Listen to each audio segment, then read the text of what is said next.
That constant hum, the questions, the worries, maybe sometimes, even outright panic about parenting in this super digital world. Oh, yeah. I think we all feel that. It feels like every day there's a new headline, right? Another worry about kids and screens. Absolutely. And it changes so fast. It's tough for parents to know what's reliable info versus just, opinions flying around. Exactly.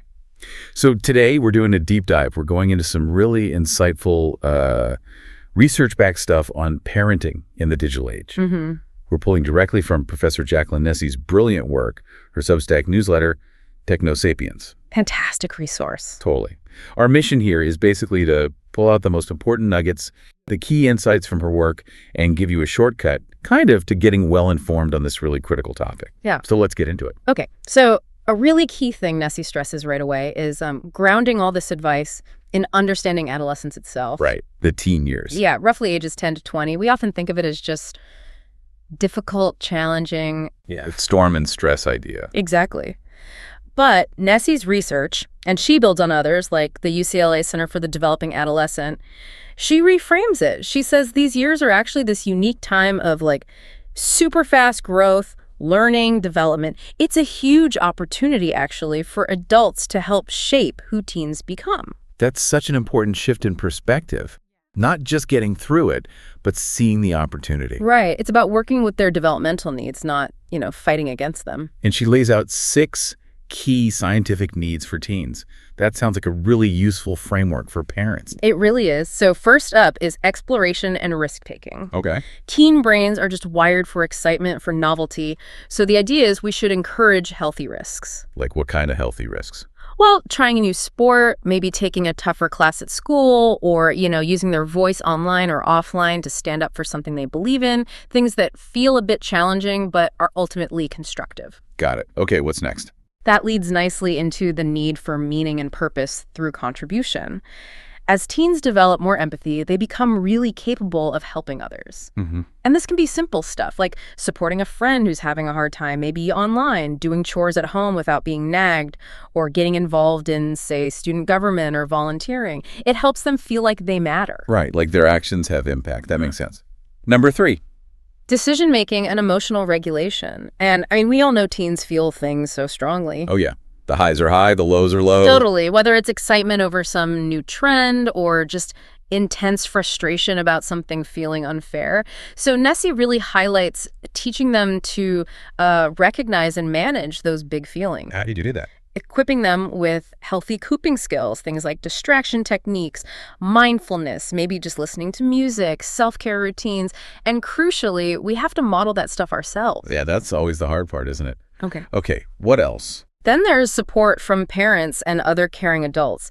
Even when they act super independent. Which they do. They still absolutely need warmth, our interest, and, appropriate structure. That means clear rules, boundaries, and parents basically knowing what's going on in their lives. Monitoring, yeah. Right. And having other supportive adults, coaches, teachers, mentors, that's also really vital for them. Okay, 2 more. 5th is developing values, goals, and identity. They're actively figuring out, who do I want to be? That's a big question. It is. And they're influenced by everything: peers, family, community, even random TikTok trends, Yeah. So they need some freedom to experiment, but also our support as they explore different parts of their identity: racial, ethnic, gender, sexual identity, helping them do that safely. Right.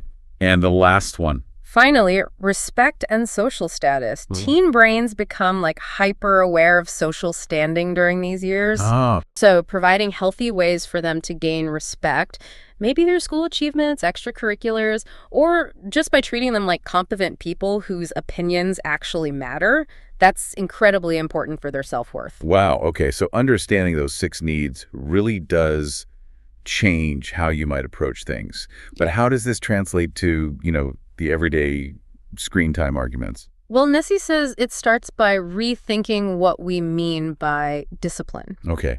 Not just punishment. Exactly. She defines it as your entire system for teaching kids acceptable behavior. And it's built on 3 things: warmth, structure, and effective consequences. Okay, let's break that down. Warmth. Warmth is pretty straightforward. It's showing affection, support, actively building that positive, loving connection. So what does that look like?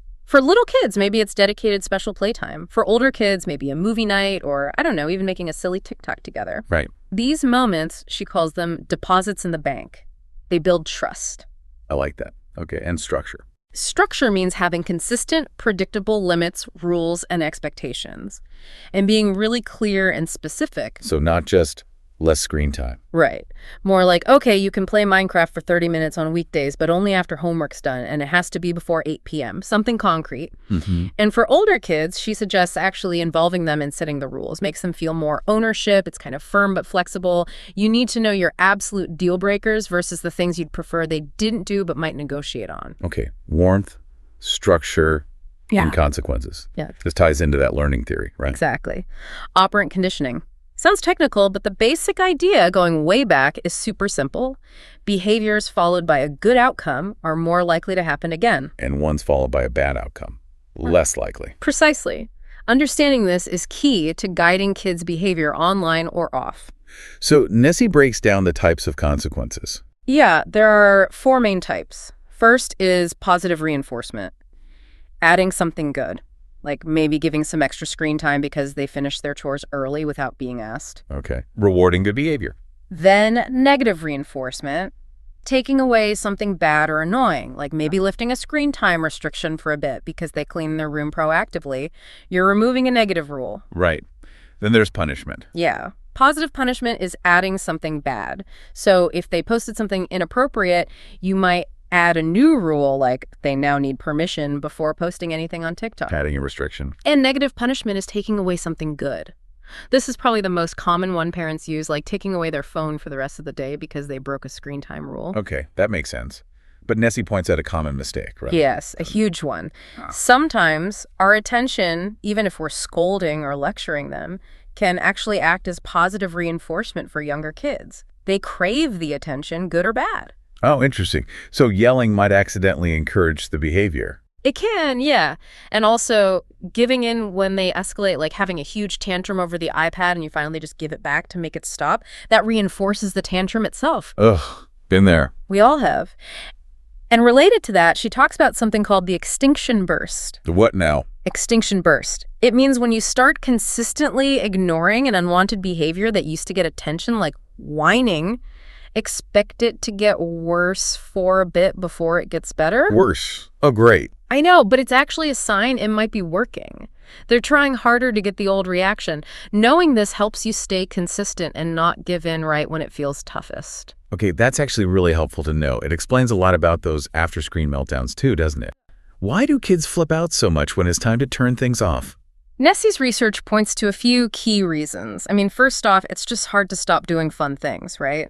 Screens light up the brain's reward centers. True. Also, kids might have temporary problems with executive functions. Switching tasks is hard. Sometimes they might be imitating bad behavior they saw on a show. Oh, interesting. Or maybe stopping interrupts their progress in a game, which is super frustrating. Screen time might be replacing needed physical activity. Sometimes it's just overstimulation, or they have these big feelings, excitement, frustration, that don't just switch off. That makes a lot of sense. Yeah. So knowing why helps us figure out what to do. Exactly. She offers proactive strategies, like experiment with different types of shows or games. Try different ways of stopping. Give those 5-minute or 2-minute warnings. Talk to them about the transition. Ask them, hey, why is it sometimes hard to turn off the iPad? Help them build that self-awareness. What else? Make a plan together beforehand. Like, okay, we'll watch 2 episodes, then it's off. Think about timing. Maybe don't have screen time right before something demanding. Maybe plan a calm activity after screens. Good idea. And the big one, be consistent. Stick to the limits. Even with whining, you can validate their feelings. I know you're disappointed, it's time to stop, but hold the line. Right. Consistency is key. Oh, and turn off autoplay. Seriously. If meltdowns are happening all the time, maybe you do need to reduce the overall amount of screen time. Okay. That consistency point feels really important. Which kind of leads us to some specific digital challenges, right? Like, what about the really little kids, ages 5 and under?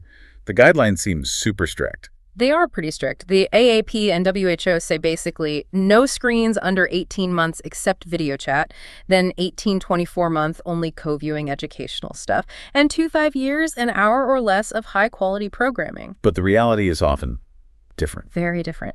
Nessie points out that, on average, 2 to 4-year-olds are getting something like 2.5 hours a day. Wow. Her take, which I find really helpful, is that the specific hour cutoffs can be a bit arbitrary. The real question is screen time interfering with the absolute essentials for healthy development? Which are? Sleep, physical activity, and crucially, that back-and-forth human interaction. She calls it serve and return. Serve and return.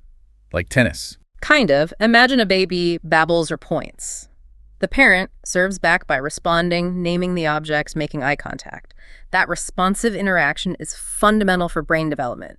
Too much passive screen time can get in the way of that. Got it. So it's about balance and what screen time might be displacing. What about what they watch? Does it have to be educational? Nessie says developmentally appropriate is key. It doesn't always have to be explicitly educational, but those shows often do have positive messages. She looks for 4 qualities in good shows. They should be active, prompting responses, engaging, holding attention without being overwhelming, meaningful, connecting to their lives, and socially interactive, modeling positive interactions. Like Daniel Tiger or Sesame Street? Exactly. Daniel Tiger, Sesame Street, Dora, Super WHY, those kinds of shows often hit those marks. And do kids actually learn from screens at that age? Well, Nessie highlights the video deficit. Basically, kids under 3 learn way less effectively from a 2D screen compared to a real live person. Why is that? A screen can't respond contingently, offer different angles, provide that rich multisensory input like a real person or object can. Once kids are 3 or older, some learning can happen from screens, but it's significantly boosted if you co-view, watch with them, and talk about it. Okay. And for stopping those screen time battles with little ones, any quick tips? Yeah, similar ideas. Clear expectations before screens go on, offer simple choices, turn it off now or in 2 minutes, give simple reasons, time for bath, use visual timers, give warnings, be consistent afterwards, and validate feelings while holding the boundary firm. Great practical advice. Okay, let's shift gears to something that causes a lot of anxiety. Dopamine, the whole screen addiction fear. Right. The narrative is often that screens cause these dangerous dopamine surges, just like drugs, leading to addiction. So what's the reality, according to Nessie's research? What is dopamine doing? She provides a really important clarification. Dopamine isn't just a pleasure chemical. It's a neurotransmitter involved in lots of things, movement, sleep, learning. But its main role here is motivation. It drives us to seek out rewarding things. So screens are rewarding. Yes. Like many enjoyable activities, dopamine gets released. And social media platforms especially are designed very cleverly. Features like endless scrolling, unpredictable likes that creates what scientists call variable reward schedules. It leverages that dopamine response to keep us engaged, keep us coming back. But is it really addiction, like drug addiction? Nessie is clear. For most people, no, it's not comparable. Problematic, maybe even addictive-like use can happen for a small percentage of kids, but currently there's no official diagnosis like social media addiction in the main diagnostic manuals. Okay, so the takeaway for parents. Don't panic about dopamine specifically. Focus instead on promoting moderation, ensuring screens aren't crowding out other rewarding activities, playing outside, hanging out with friends in person, hobbies, all that stuff. Aim for balance. That's a much calmer perspective. We can talk video games. They're everywhere, right? Especially for boys. Almost universal, like 97% of teen boys, 83% of teen girls play. And yeah, boys average way more time over 2 hours a day compared to under an hour for girls. Are they inherently bad? What does the research say? Generally, Nessie finds little evidence of inherent harm from gaming itself.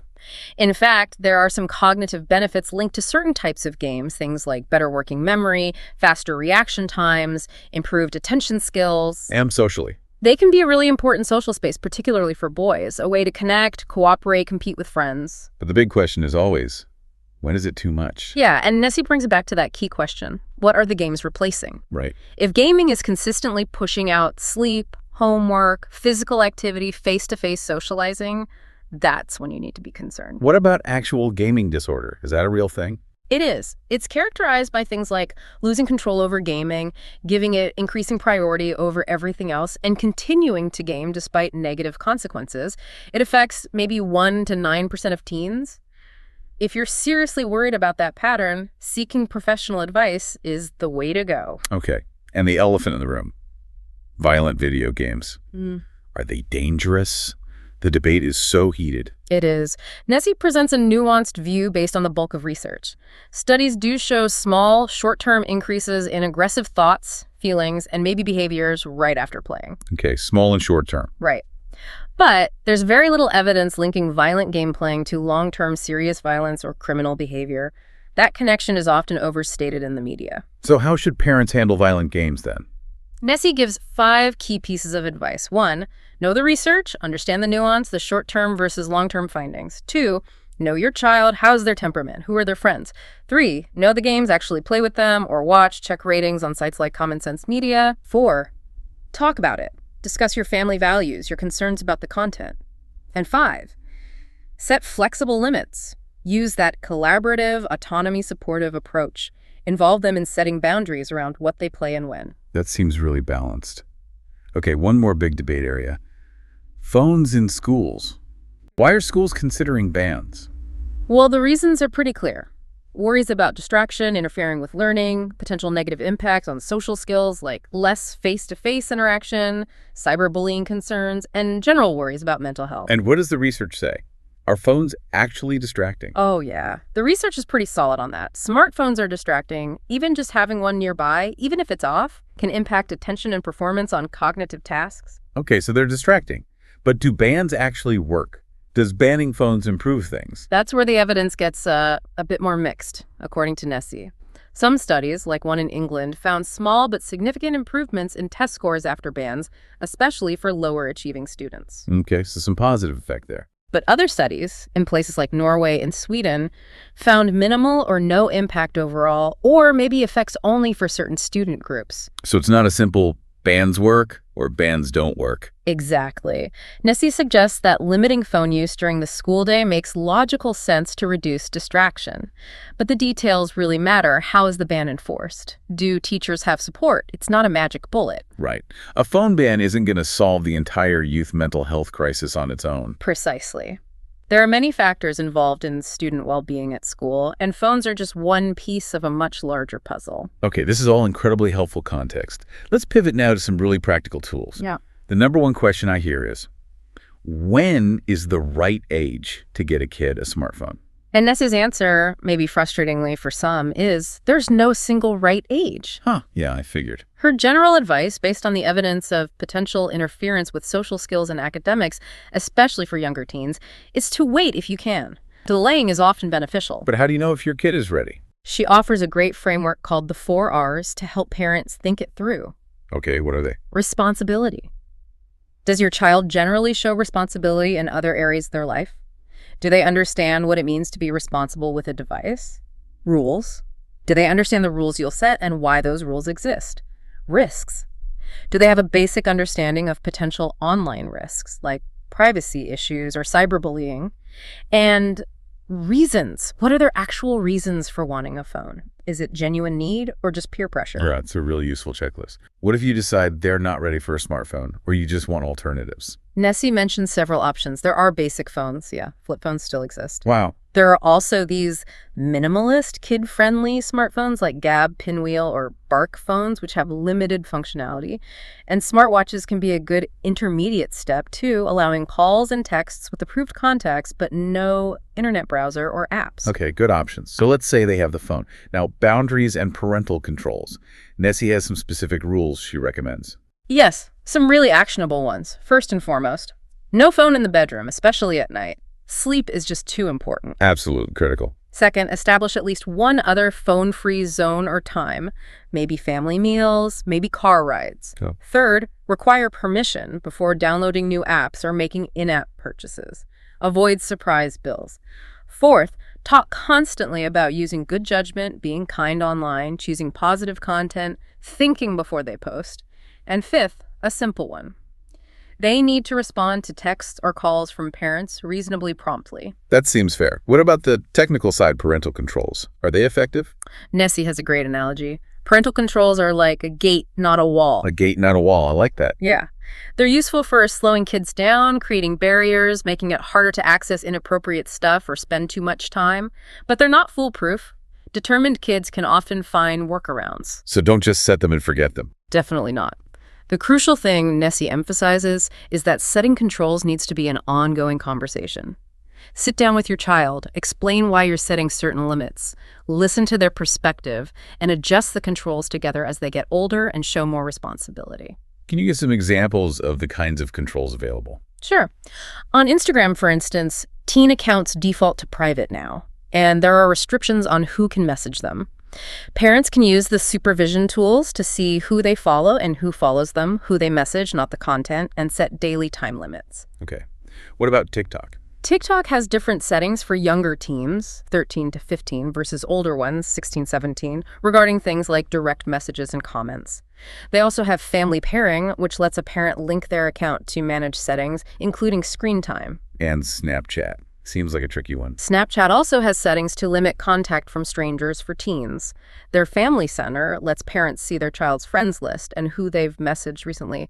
Again, not the content, but just the contacts, which gives some oversight. YouTube offers YouTube Kids for the youngest. For older kids, there are supervised accounts parents can manage, allowing them to choose content levels, block channels, turn off search, and see watch history.